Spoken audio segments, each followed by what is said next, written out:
Welcome to Panels and Borders. I'm Dominic, and this is another episode of Comic Back Issue, and we're continuing our series on Star Wars, Tales of the Jedi, Dark Lords of the Sith. And this is part 4 of 6. And just to talk about this cover here, now this is probably my least favorite cover of the six covers in this series. Reason being is I just find that it doesn't really give a lot of scale to whatever that creature is. You don't really understand how big it is. Also, it's just kind of low on detail compared to the other ones. I mean, it's still a good cover, but compared to the other really great covers in the series, it's probably the weakest of the 6.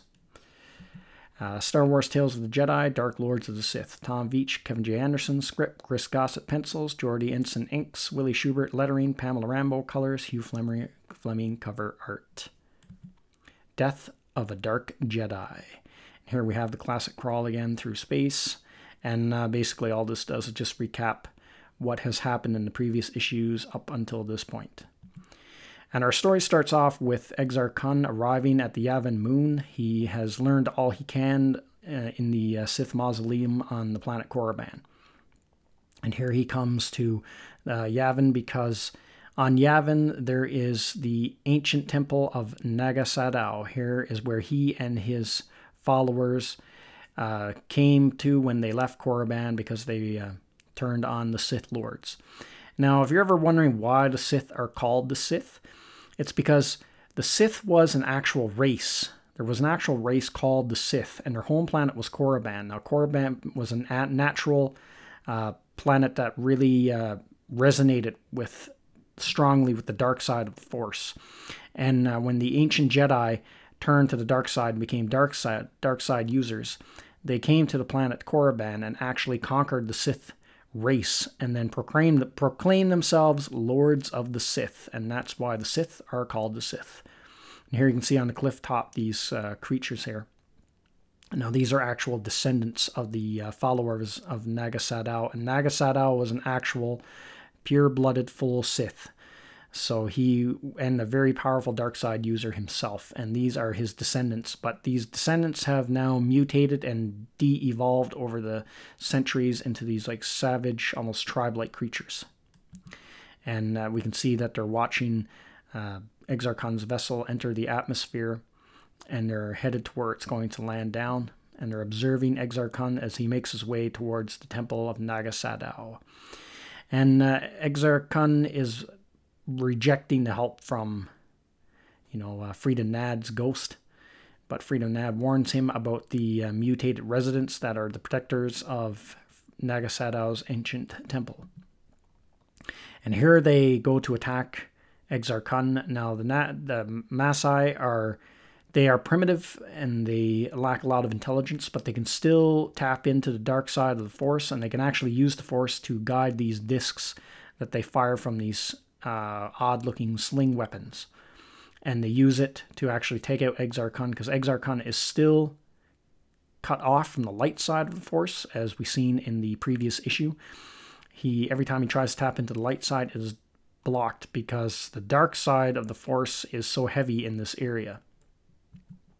So they take out Exar Kun and they capture him. And here we see emerging from the temple was a priest that spent 12 years in solitude. And he comes down to inspect this intruder. And here we see the priest, and they carry Exar Kun's unconscious body towards the temple. And we see here the Force ghosts of Frida Nad staring on. Meanwhile, on the Jedi home planet of Ossus, which in this story, their home planet is on Ossus and not Coruscant like in the movies. And here, Queldroma is at the Jedi library, and he wants to learn everything he can about the Teta star system before he goes there.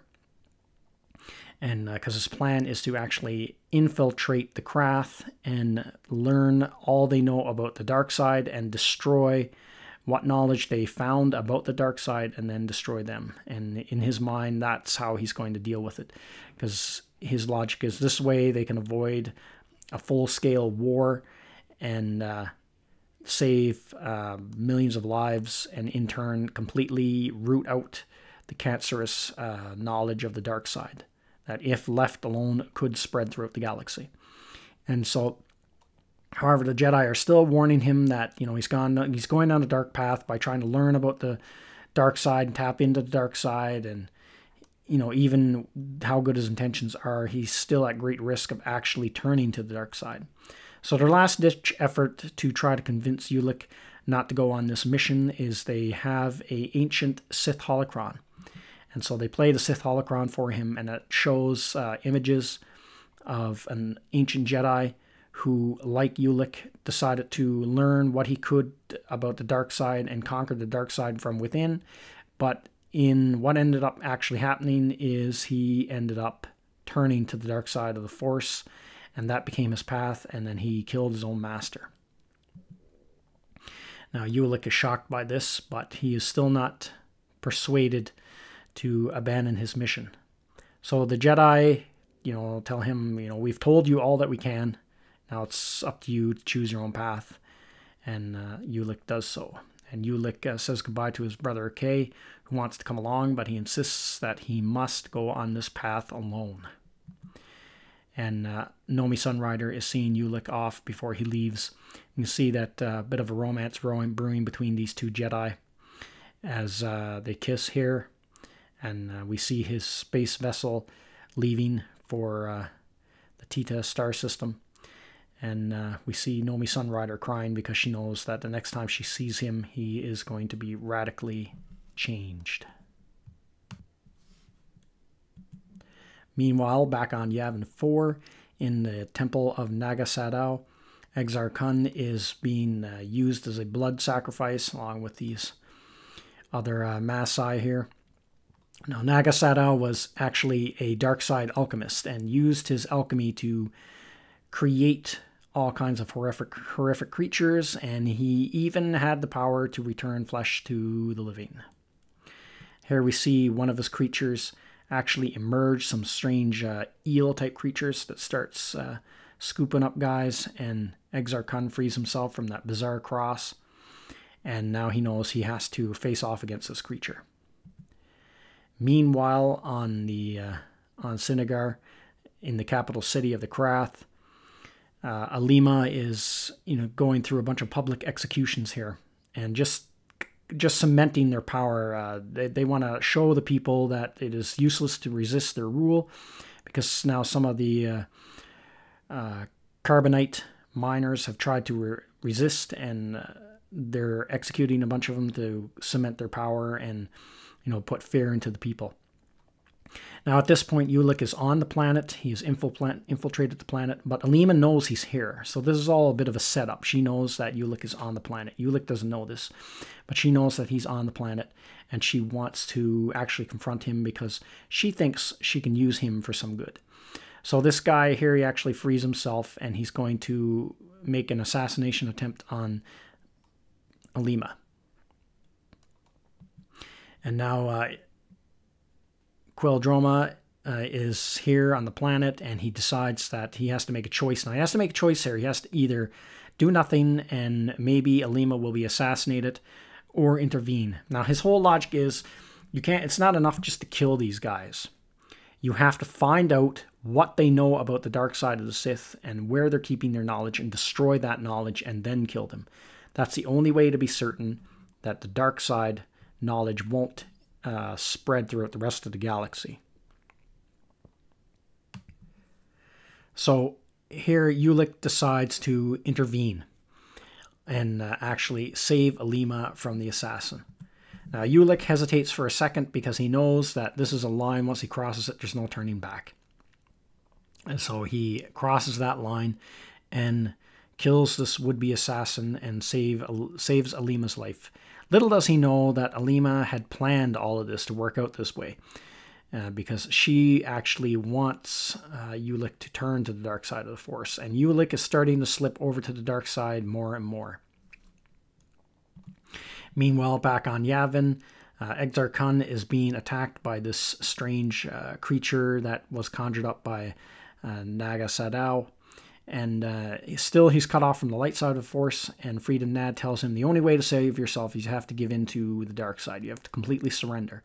So finally, Exar Kun decides to give in to all of his hatred because he hates Frida Nad's spirit, and he is tired of what he feels deep inside, the weak Jedi way. And so this was the darkness or the unforeseen spot in his heart that his master warned him about. And now it's all revealed as he uses the dark side of the Force to actually draw that Sith amulet weapon up towards him off of one of the statues. Frida Nad tells him that the armor isn't just decorative that's sitting on the statue, it's actually an ancient Sith weapon that can harness and amplify dark side amplify, and it's a hard word to say, amplify dark side power.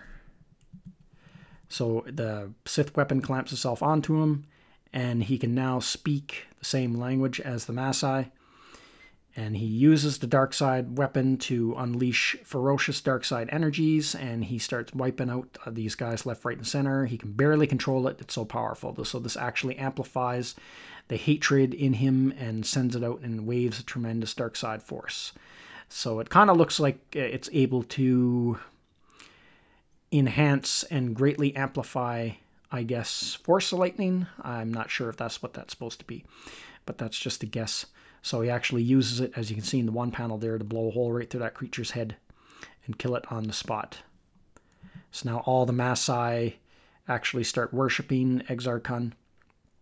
And then Exar Kun now, by this issue, he's completely turned now. He's completely turned to the dark side. He's embraced the dark side. He is now a dark side user, and he's gone from the light. Frida Nad appears again in his Force Ghost form, and tells Exar Kun, now that you've turned to the dark side, we have to find the lab of Naga Sadow and use his knowledge to bring me back to life. So this was Frida Nad's plan all along, was to get Exar Kun to the Yavin moon so he could find the secrets of Naga Sadow and bring him back to life. But Exar Kun hates Frida Nad's spirit, and he's sick of him, and he has other plans. So he actually uses that dark side weapon to destroy the spirit of Frida Nad. And as Frida Nad's spirit is being destroyed, he actually reaches out in his last few moments to Alima and Sital on Sinagar and warns them that they have a new enemy, a very powerful enemy in Exar Kun. He has mastered great dark side power, and his ambition is without limits, and that he is their true enemy and not Ulic. So he warns them this just before his Force Ghost is annihilated. So this is kind of an interesting idea that you can actually destroy a spirit. And my own personal theory is that when you die and become a Force Ghost, you retain your identity in the Force. When everyone else dies, they lose their identity and their memory, and they just become one with the Force. As we've seen this explained by Yoda in the prequels, as he said, people who die, don't grieve for them when people die. They, they just they go on and they become one with the Force. But you can't retain your identity in the Force when you die. And the prequels kind of changed the whole idea of the Force Ghost thing when it established that Qui-Gon Jinn was the first Jedi to actually retain his identity within the Force, so he could actually come back as a Force Ghost. So I guess it kind of erases this type of thing, which I'm not really a big fan of that. When they did that in the prequels, always kind of like the idea that that was an actual, power that the Jedi had, that they could, once they died, they could come back as a Force Ghost. That was just part of their training, where anyone else that were not Jedi, when they died, they would just become one with the Force, like, maybe people who are only Force sensitive and non-Force users. So that's my theory. What happens when your spirit is destroyed? You're not actually dead. It's just that your identity that you retained after you died is destroyed. So Frida Nad's identity is destroyed, but still his spirit just now goes on and becomes one with the Force. And that is the end of that issue. And so overall, not a bad issue. It's a pretty good. It's now things are really gearing up. As you can see, the journey of Exar Kun and Ulic Queldroma are starting to. They're on a path where they're going to merge at some point here, because Exar Kun has destroyed the spirit of Frida Nad. He's completely turned over to the dark side, and now he has his hands on that Sith weapon. And Ulic is now infiltrating the Krath, but as we can see, more and more he's starting to slip to the dark side of the Force.